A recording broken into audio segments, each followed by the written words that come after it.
ഇന്ന് ലോകം ചന്ദ്രനിൽ വരെ എത്തിയിരിക്കുന്നു. എന്നിട്ടും ഒരാളുടെ ഉള്ളിൽ ഭയം വരുമ്പോൾ അയാളുടെ അറിവോ പഠിത്തമോ ഉപകാരപ്പെടില്ല. ബാബയാണ് ഉപകാരപ്പെടുക. 3 കാര്യങ്ങളുണ്ട്. Science, speed, technology, consumption of technology. ലോകം എവിടെ എത്തിയിരുന്നാലും നമ്മൾ കൂടുതലായും ടെക്നോളജിയുടെ ഉപഭോക്താക്കൾ മാത്രമാണ്. മനുഷ്യൻ ചന്ദ്രനിലെത്തിയത് എന്തായി? എങ്ങനെയാണ് ചന്ദ്രനിലെത്തിയതെന്ന് നമുക്കറിയാമോ? ചന്ദ്രയാൻ എന്ന് വേണമെങ്കിൽ കൈയടിക്കാം. പക്ഷേ എങ്ങനെയാണ് ഇത് സംഭവിക്കുന്നത് എന്ന് അവരോട് ചോദിച്ചാൽ നമുക്കറിയാമോ? പണ്ട് ചന്ദാമാമ എന്ന് പറഞ്ഞിരുന്നത് പോലെ ഇപ്പോൾ ചന്ദ്രയാൻ.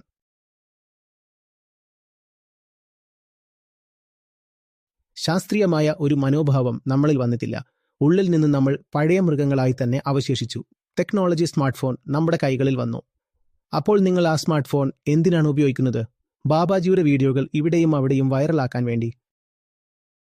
പുറമെ നിങ്ങൾ 50-ാം നൂറ്റാണ്ടിൽ പോയാലും ഉള്ളിൽ നിങ്ങൾ മൃഗമായിരിക്കുന്നിടത്തോളം കാലം ഈ മൃഗം ടെക്നോളജിയെ ദുരുപയോഗം മാത്രമേ ചെയ്യുകയുള്ളൂ.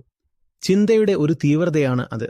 അത് പറയുന്നു, മനുഷ്യൻ പുറമേയുള്ള പുരോഗതി നേടിയ അതേ അനുപാതത്തിൽ ആന്തരികമായ പുരോഗതി നേടിയിട്ടുണ്ട് എന്ന് ഉറപ്പാക്കുന്നതുവരെ പുറമേയുള്ള പുരോഗതി വർദ്ധിപ്പിക്കുന്നത് അപകടകരമാണ്. അത് കുരങ്ങന്റെ കയ്യിൽ പണ്ട് വാളുണ്ടായിരുന്നത് പോലെയാണ്. ഇപ്പോൾ ICBM ആണ്. ഉള്ളിൽ നിന്ന് നിങ്ങൾ ഇപ്പോഴും അതേ കുരങ്ങനാണ്. പുറത്ത് നിങ്ങളുടെ കയ്യിൽ ഇന്റർകോണ്ടിനെന്റൽ ന്യൂക്ലിയർ മിസൈൽ ഉണ്ട്. അപ്പോൾ ആ കുരങ്ങൻ ഇനി എന്തു ചെയ്യും? അത് മുഴുവൻ ലോകത്തെയും നശിപ്പിക്കും. കാലാവസ്ഥാ മാറ്റവും മറ്റെന്താണ്? നിങ്ങൾക്ക് ലഭിച്ച സമൃദ്ധിയും സാങ്കേതിക വിദ്യയും ഉപയോഗിച്ച് നിങ്ങൾ മുഴുവൻ ഭൂമിയെയും നശിപ്പിച്ചു. അതിനാൽ പുറമേയുള്ള പുരോഗതി കാരണം ഏതെങ്കിലും ആന്തരികമായ പുരോഗതി ഉണ്ടാകുമെന്ന് വിശ്വസിക്കരുത്. ശാസ്ത്രീയമായ മനോഭാവം നമ്മുടെ അടുത്തില്ല. സയൻസിന്റെ ഉൽപ്പന്നങ്ങൾ മാത്രമേ ഉള്ളൂ.